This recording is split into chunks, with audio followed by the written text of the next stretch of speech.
All right, guys, Bitcoin 26,843. Actually, this morning we were at like 27,200, something like that. 27,300 actually when I was out for my morning run. Pretty good pump. You can't complain. Like I always say, this time last week everybody's talking about $20,000 Bitcoin. Bitcoin just decides to do a $2,000 pump essentially over the last week and a half. All right. And one thing I like is you actually see these articles now on CNBC. If I can find it. Here we go. CNBC article, which you would never see any of these articles on CNBC about Bitcoin a few years ago. Now, like Bitcoin is mainstream, which is why I think this will probably be the last major bull market in crypto. Bitcoin breaks above 27,000 for the first time in September. We were at $25,000 just a week ago, so pretty good pump. Cryptocurrency prices rose broadly on Monday, with Bitcoin climbing above 27,000 for the first time this month. Bitcoin hit a high of 27,307, and now we're back down just under 27. Solana and Cardano up 5%, which is what you would expect. Bitcoin goes up 3 or 4%. Your altcoin goes up 5 or 6%. XRP about 1.5%, although XRP is still hanging out 50 cents. So actually, XRP's been hanging out a lot better than I thought it would be. So, we'll see what happens to them in the bull market. I'm not expecting anything more than $3. The reason for the move isn't clear, although there was a spike in trading volume during open hours in the Asia market. Senior research analyst at Crypto Data, blah, blah, blah. In the current low liquidity environment, relatively low buying and selling pressure could amplify spot prices. Yeah, there's just not a lot of interest in crypto right now. There's not a lot of volume. If a big buy comes in, you're going to see a major spike. I was listening to Tone Vays this morning, who was a trader I've been listening to for a long time. He was one of the few people really in 2017, when I was buying my Litecoin at $250 or whatever it was, he's telling everybody we're all idiots and that, Bitcoin's about to crash. And he turned out to be right. So he definitely knows what he's talking about. He thinks this is a dead cat bounce. He thinks we're probably going to dump back to 20, I think he said 20, the upper 25s or lower 26s at some point. Sometimes he's right, sometimes he's wrong, but I think it's worth listening to him. I personally don't know. I don't think it even matters. I think we're going to see $30,000 Bitcoin in the next few months, and we'll probably also see a $25,000 Bitcoin, So, trying to predict what's going to happen right now really is stupid, and you just look like an idiot because sometimes you're right, sometimes you're wrong, and I don't pretend to have any psychic abilities. All these other YouTubers who know what's going to happen, all these traders, you go on the new BitBoy channel, Discovery Network. It's like a bunch of former, guys who are working at the gas station trying to tell you what's going to happen in the market. And it's like, dude, what are you talking about? Like you are like a nobody. So, and I'm a nobody too, so I'm not going to pretend. Here's some other interesting news I found. FTX, a lot of the big time celebrities, this goes back to karma. I always tell you guys, karma always gets you. So 3 of FTX celebrity backers have settled a lawsuit filed by investors in the failed exchange. A Bloomberg News article reports on September 16th, Jacksonville Jaguars quarterback Trevor Lawrence and YouTube influencer Kevin Pafra and Tom Nash, I think the other guy too, there's that other YouTuber, Graham Stephan or something like that, I think he settled too, agreed to settle claims they helped trick investors into backing Sam Bankman-Fried fraudulent crypto firm. I don't think this football player guy had any idea that Sam Bankman-Fried was offering a scam. I mean, he's a football player. I think Sam Bankman-Fried just gave him a few $1 million to promote it. So, lesson learned for this guy. You got to do some more research on what you're promoting. You can come back to bite you in the ass. I do think probably some of these other YouTubers had a feeling it was a scam and they just basically promoted it, especially since they all settled. Interestingly enough, BitBoy, Ben Armstrong, was also being sued. If you remember, he was like, Ben Armstrong was going back and forth with the attorneys and the attorneys got mad at him and he was like threatening the FTX attorneys or whatever. And he actually had to go to court over this. BitBoy, Ben Armstrong, he was dismissed from the FTX case as 3 celebrities settle. So I always said, like, all the scams that Ben Armstrong promoted, like FTX was one he really didn't take money to promote.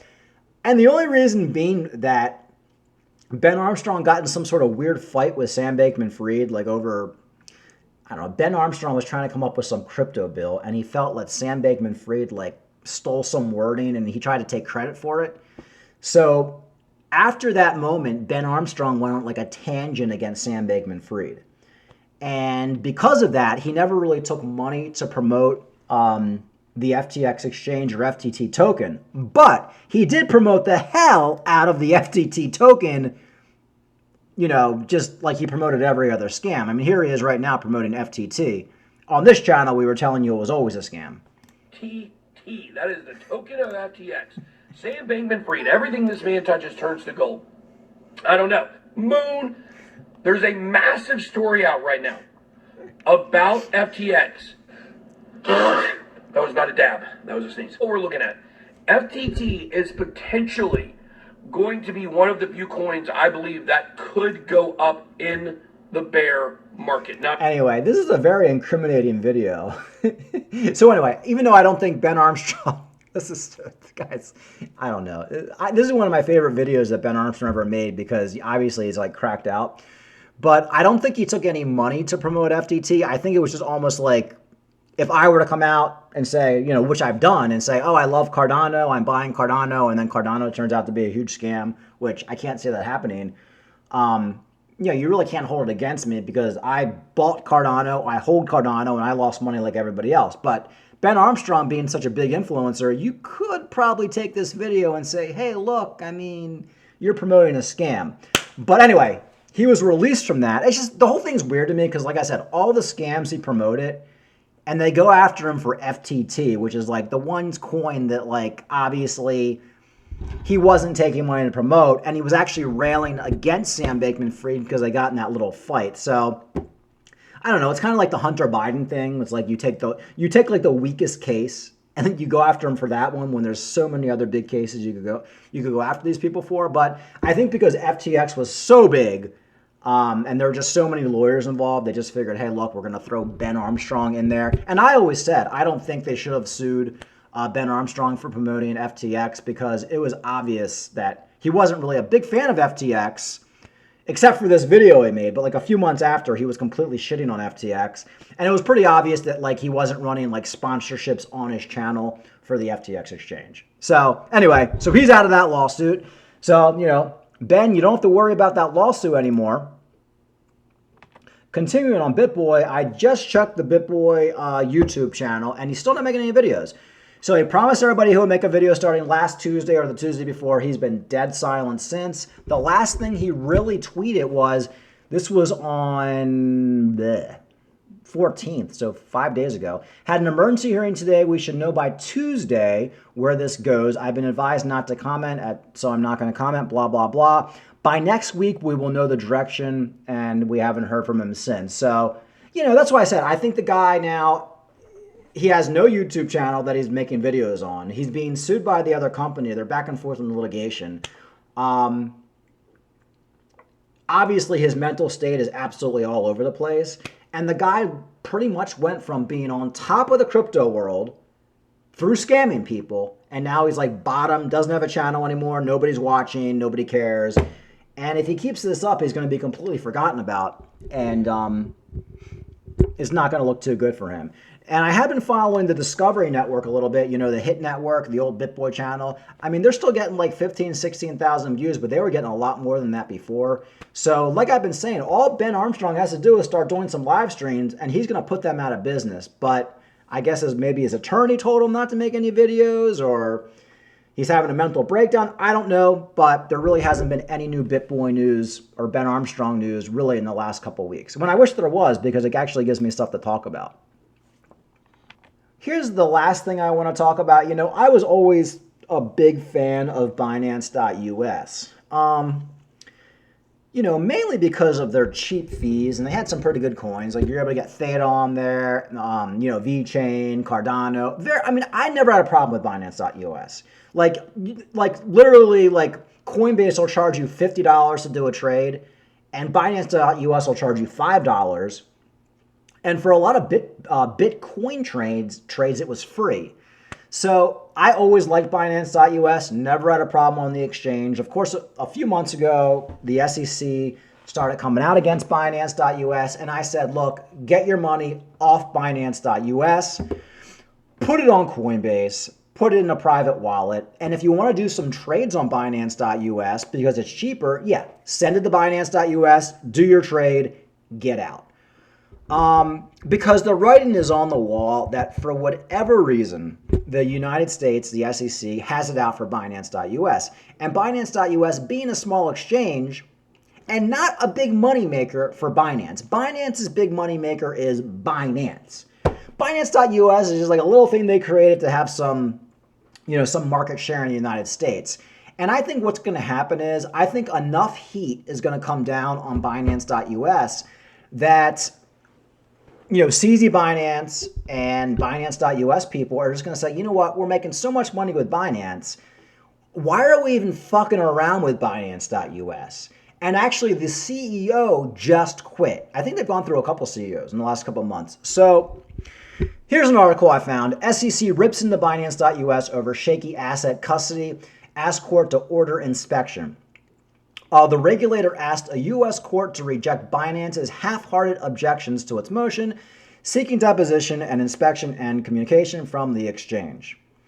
In a scathing Monday court filing, the SEC, U.S. Securities Exchange Commission, urged a D.C. court to approve an inspection into Binance.us, doubling down on previous accusations. So you guys can read the article. Guys... do not keep any money on Binance.us. I have some relatives, my cousins who, I got them in the crypto and I got them into Binance.us. And I told them 3 months ago, get off Binance.us, go to Coinbase. I even made a video on how to take your money out of Binance.us and send it over to Coinbase. And I haven't even heard back from them. Like, you'd think they'd want to thank me for giving them that advice, but they're just like, crypto is so boring right now, they're probably just going to end up losing all their money on Binance.us. And yes, if you lose all your money on Binance.us at this point, it is your fault. You've had 6 fucking months to get off Binance.us. I'm talking about my followers. I'm talking about the people in my family who I told to get on Coinbase, get your money off Binance.us, create a wallet, create a Coinbase account. And these are smart people. They're not dumb people. So I fully expect Binance.us to eventually go to shit. If they do get shut down, I would assume you're going to get your money back. But you don't know. I mean, they could hold your money. They could immediately, if you have a bunch of Litecoin on Binance.us, they could just sell it all into UST or something like that. And you might be selling Litecoin at a low. Like, I don't know what's going to happen. So obviously, Coinbase is the chosen exchange in the United States. That's where, if you're going to keep money on an exchange, you keep it there. Binance.us right now is at the point where I wouldn't even send money over there to do a trade. I did a big VeChain trade on Binance.us a few months ago. I sent it, VeChain, bought my VeChain, and sent it to my private wallet.